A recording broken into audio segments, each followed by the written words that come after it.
Hello मित्रांनो, तुमच्या Marathi Dick चॅनलवर स्वागत आहे। मी तुम्हाला मराठी डिक चॅनलवर रोज नवीन इंग्रजी शब्द शिकवणार। तर चला समय नष्ट न करता आजच्या व्हिडिओमध्ये शिकूया इंग्रजी शब्द। शेअर।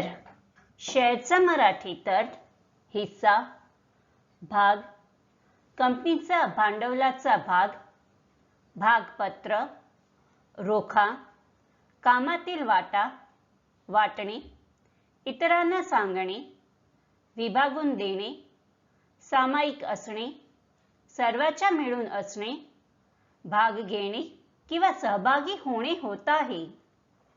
शेअरला आपण वाक्यात प्रयोग करून बघूया। पहिला वाक्य आहे I share a bedroom with my sister। दुसरा वाक्य आहे Share prices fell in the stock market। तिसरा वाक्य आहे We share the domestic chores। चौथा वाक्य आहे I give him a minor share of my wealth। Friends, व्हिडिओला लाईक, शेअर आणि कमेंट करायला विसरू नका आणि चॅनलला सबस्क्राईब करा।